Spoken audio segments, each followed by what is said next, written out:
Hello students, welcome to guidance গুরু চ্যানেলে তোমাদের সকলকে স্বাগত।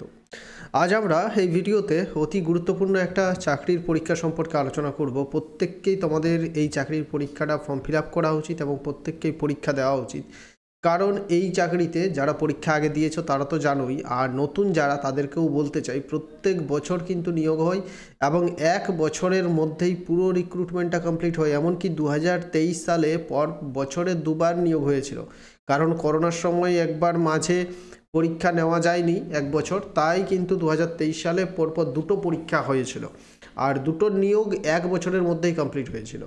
তো এবছর 2024 সালেও পরীক্ষা হয়েছে, 2025 সালেও কিন্তু তোমাদের নোটিফিকেশান আসতে চলেছে। এবং কারা আবেদন করতে পারবে, যোগ্যতা কি লাগবে, বয়স কি লাগবে, মানে পরীক্ষার নিয়ম কি আছে, সিলেবাস কি আছে, রিক্রুটমেন্ট প্রসেস কি আছে, সব কিছু ডিটেলসে বলে দেবো। তো অবশ্যই মন দিয়ে দেখো, লাস্ট পর্যন্ত দেখো, ঠিক আছে? এটা হচ্ছে আজ আমরা আলোচনা করছি, সেটা হচ্ছে এসএসসি এমটিএস, অর্থাৎ কেন্দ্রীয় সেন্ট্রালের স্টাফ সিলেকশন কমিশনের মাধ্যমে নিয়োগ করা হয়ে থাকে এমটিএস পদে। আচ্ছা, অনেকেই বলবে দাদা এমটিএসটা কি পোস্ট? যারা আগে পরীক্ষা দিয়েছো তারা জানবে, আর যারা জানো না তারা বলবে এমটিএসটা কি পোস্ট। এমটিএস হচ্ছে মাল্টিটাস্কিং স্টাফ, অর্থাৎ বিভিন্ন রকমের স্টাফ নিয়োগ করা হয়।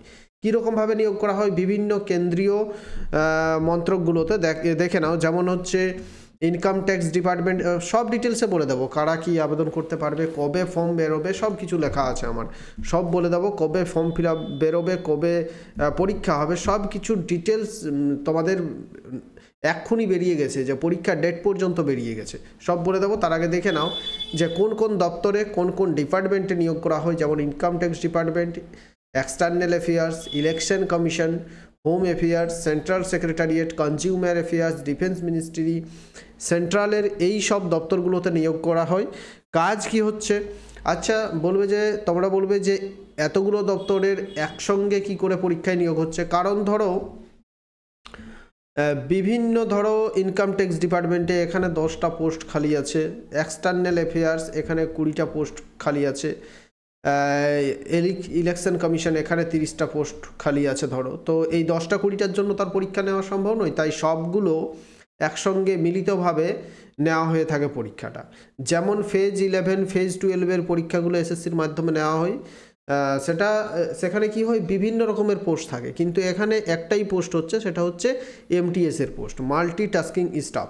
এখানে তোমাদের কাজ কি করতে হবে? বিভিন্ন ক্লারিক্যাল পোস্ট থাকে, বিভিন্ন টাইপিং পোস্ট থাকে, ঠিক আছে, পিওনের পোস্ট থাকে, সাফাই কর্মী থাকে, বিভিন্ন রকমের পোস্ট থাকে। তো এমটিএসের মাধ্যমে সবার স্যালারি একই থাকে, সব কিছু।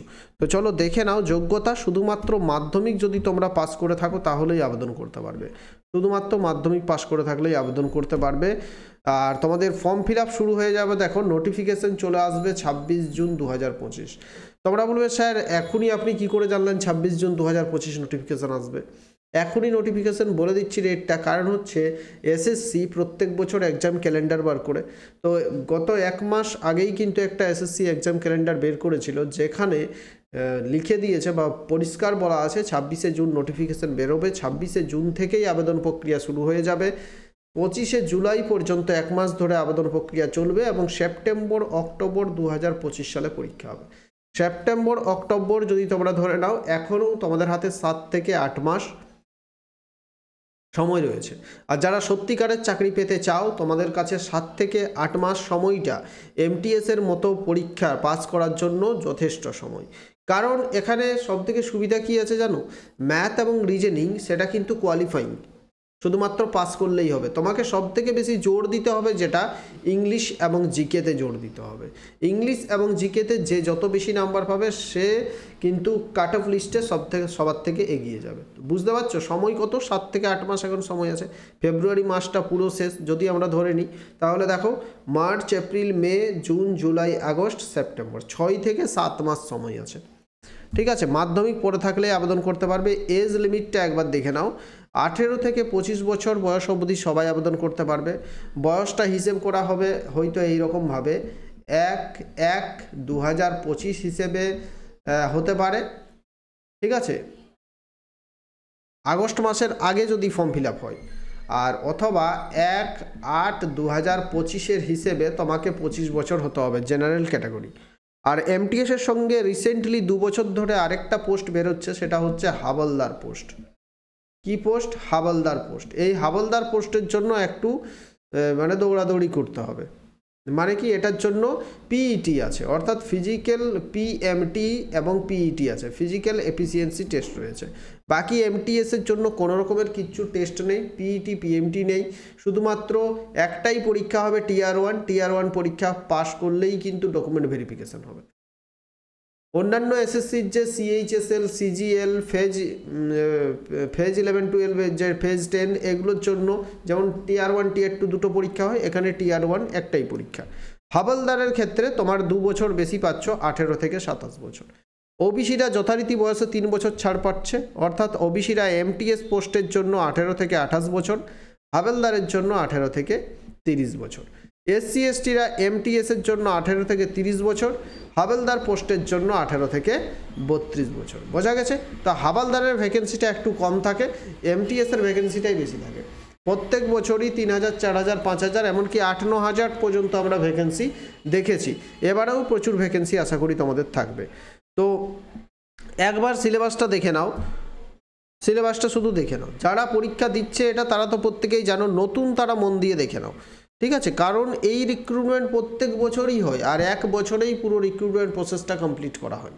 তো দেখো সিলেবাসটা হচ্ছে মানে এক্সাম প্যাটার্ন, সিবিটি টেস্ট হয়ে থাকে, কম্পিউটারের মাধ্যমে পরীক্ষা হবে তোমার, নিউমেরিক্যাল ম্যাথমেটিক্যাল এবিলিটি অর্থাৎ ম্যাথে তোমার 20টা প্রশ্ন থাকবে, 20টা প্রশ্নের নম্বর হচ্ছে 60 নম্বর, অর্থাৎ একটা প্রশ্নে 20 নম্বর থাকবে, 20 × 3 = 60 নম্বর। রিজনিং এবিলিটি অর্থাৎ রিজনিংয়ে 20টা প্রশ্ন থাকবে, মোট হচ্ছে 60 নম্বর, 20 × 3 হচ্ছে 60 নম্বর, ঠিক আছে? এখন দেখো জেনারেল অ্যাওয়ারনেসে তোমার 25টা প্রশ্ন থাকবে, 25 × 3 = 75 নম্বর।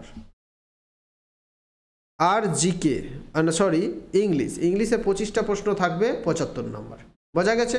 তো এইখানে তোমার থাকছে ম্যাথ এবং রিজনিং, এখানে তোমার 45 মিনিট সময় দেওয়া হবে। কত মিনিট সময়? 45 মিনিট সময় দেওয়া হবে। আর 40টা প্রশ্ন থাকবে মোট। এই 40টা প্রশ্নের মধ্যে এটা হচ্ছে কোয়ালিফাইং নেচার, এই 40টা প্রশ্নের মধ্যে তুমি 30%, 3 × 4 = 12টা প্রশ্ন যদি ঠিক করতে পারো, টোটাল এই দুটো মিলিয়ে টোটাল 12টা প্রশ্ন ঠিক করতে পারলেই সেশন 1-এ তুমি কোয়ালিফাই করে যাবে। এখন প্রশ্ন হচ্ছে, স্যার সেশন 1 এবং সেশন 2 কি একদিনেই পরীক্ষা হবে? হ্যাঁ, সেশন 1 প্রথমে পরীক্ষা হবে, তারপর সেশন 2 একদিনেই পরীক্ষা হবে। একই সঙ্গে কোশ্চেনটা পুরো একই সঙ্গে থাকে, একটাই পরীক্ষা। সেশন 2টা তোমাকে শুধু নাম্বারটা আলাদাভাবে দেখা হয়। এইখানে তুমি পাস করে গেলে, এরপর আসল খেলাটা হবে কোথায়? সেশন 2তে।